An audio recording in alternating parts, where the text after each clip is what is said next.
Hey everybody, I'm Shane Ireland. Welcome to another episode of Tasting Notes. Really thrilled to be here today to talk about the latest core line addition to the exclusive line of tobaccos made by Jeremy Reeves and Cornell Diehl for our shop here in South Carolina, Low Country Pipe and Cigar. Today, we are talking about Low Country Pipe and Cigar Pee Dee. Like all of the Low Country blends, this one is named after a really important waterway, a really important river. Pee Dee is maybe arguably the most significant and important waterway in the Carolinas. And yeah, it sort of just keeps on that whole theme.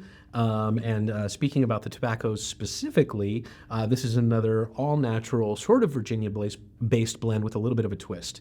So I was really pumped about Atalaya, the limited edition that was released a little while back, and then previous to that, the first new addition to the line in many years, which was Edisto, a really killer Virginia Perique blend that was like really, I mean, not just me, but like it happened to be sort of right in my wheelhouse, catered directly to my taste as a smoker. So looking at the makeup of Pee Dee on paper, I was like, okay, here's another one that I'm really going to enjoy. And I would like to say that that is true. I do enjoy it. It definitely is not what I expected, though. It's kind of more than the sum of its parts. It's one of those weird sort of crossover kind of tobaccos, in my opinion. And by that, I mean specifically the interplay between the Virginia components and the Burley. So let me talk about the components real quick, the tin note, and then I'll get back into like, you know, what I'm tasting and all that good stuff. So Low Country's newest Pee Dee is comprised of red and bright Virginia grades, heirloom dark and white Burley grades, and a little bit of genuine St. James Parish Perique. And for me, the Perique is really interesting because it does add obviously a little bit of complexity and a little bit of a different nuance. However, both in the tin note and in the smoke, at least initially in the smoke, what I'm really noticing is the sort of like the back and forth and the interplay between these Burley grades and these white and bright Virginias, white and dark Burleys, and bright and red Virginias. And that's really interesting because typically Burley plays a little bit of a supporting role in Virginia blends when it is present. Either that or we think of Burley blends as being really Burley forward. And what's interesting about Pee Dee, and it's evident immediately in the tin note, which I'll get to in a second, is that this is a really like balanced sort of I was going to say fight, but that's not right. Let's say dance. I like dance better. A really balanced dance between these two families of base tobaccos and what different grades of them do to the body and the flavor and the platform with which this Perique can sort of accentuate on top. Okay, tin note.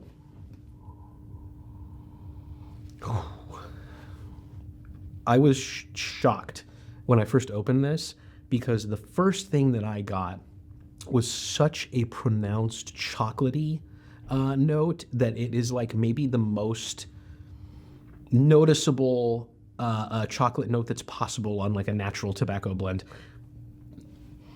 And it's more like a sort of a darker cocoa, baker's chocolate. Like this isn't super, super sweet. There is a little bit in the smoke of a creamy sort of a thing going on in the body.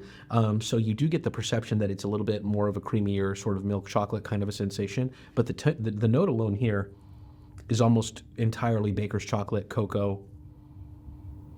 I do get a little bit of like a chocolate covered cherry kind of a vibe. Like there's a fruitiness in here, probably from the St. James Perique, that gives me that chocolate covered cherry thing. It also reminds me of like, I don't know, it reminds me of Christmas a little bit. Like when I was a kid, I used to steal those little tiny booze bottles that were made of chocolate that had like Grand Marnier in them and stuff like that, Cointreau and whatever. So I used to like love stealing those and thought they were amazing, like the combination of chocolate and like sort of liqueur and citrusy notes. And that's what this reminds me of a lot. Yeah, a little bit of dark fruit, a load of chocolate, baker's chocolate, cocoa. There's a little bit of a boozy quality that I'm sort of struggling to put my finger on, but it sort of just kind of ties all of these flavors together. Just really, really rich. And then you have a lot of these earthy, sort of regular kind of tobacco notes. There's a hint of a malty character. I'm not getting really any bright stuff. This is a lot of base notes. Maybe a little molasses and a little earthiness from the Burleys for sure. But yeah, really complex, really rich. The tin note itself, I wish I could get like a candle or some cologne or something like that. It smells incredible. Very natural. Okay.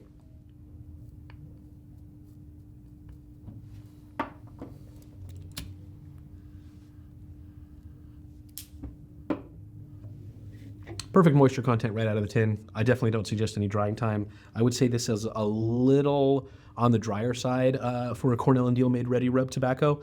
The cut is a little between a wild cut and a ready rub for me. You have some loose leaf pieces and some pieces that are still compressed. So I tend to, in a group 3 or above chamber, which is kind of what I'm smoking right now, I didn't really rub this out too much. A little bit for sure. More of an aeration thing, which is pretty typical for me with C&D made flakes or ready rubs. But I went straight from the tin, moisture content into the bowl. And like I said, depending on the size pipe you're smoking, whether you're smoking indoors or outdoors, you can leave this pretty rough in the cut straight out of the tin, or you can break it up a little more if that's your preference.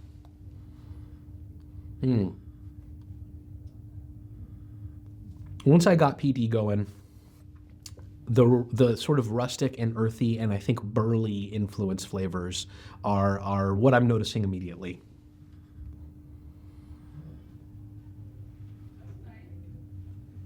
That really sort of dry finish, the chocolatey creaminess, earthy flavors, and a little bit of spice is where it starts. And it's kind of a big, rich burst of flavor right from the first light.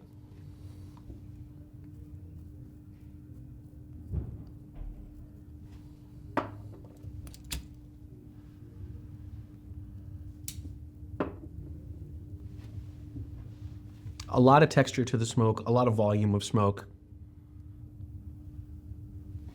As the bowl progresses, I do start to notice the Virginia components a little bit more. I get a little bit of maltiness, a little bit of this sort of baked bread quality, and a little bit of a zesty and fruity Perique spice through the nose on the retrohale. You got that kind of dark fruit, like I said, the chocolate-covered cherries, especially in conjunction with those burley grades.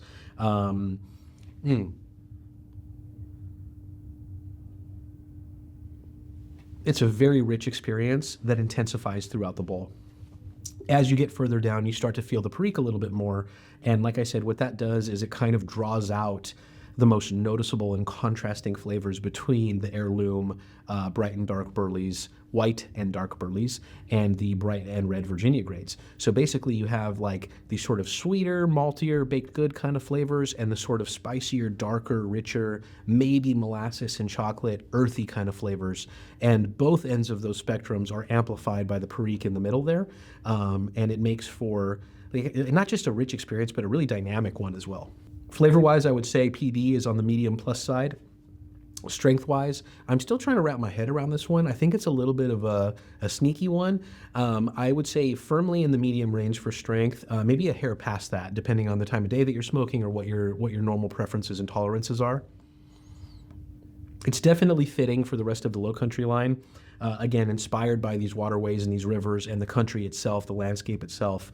What I like most about a lot of these blends is they're very rich. They're a little more on the rustic side, and I think that's more true of Pee Dee than it is on the last couple that I can remember talking about. I think Edisto and Edelay are a little bit more refined in my mind, and Pee Dee here is we're back to the roots of Cornell and Diehl and also the Low Country series in general, which is a little more rustic, a little beefier, a little richer.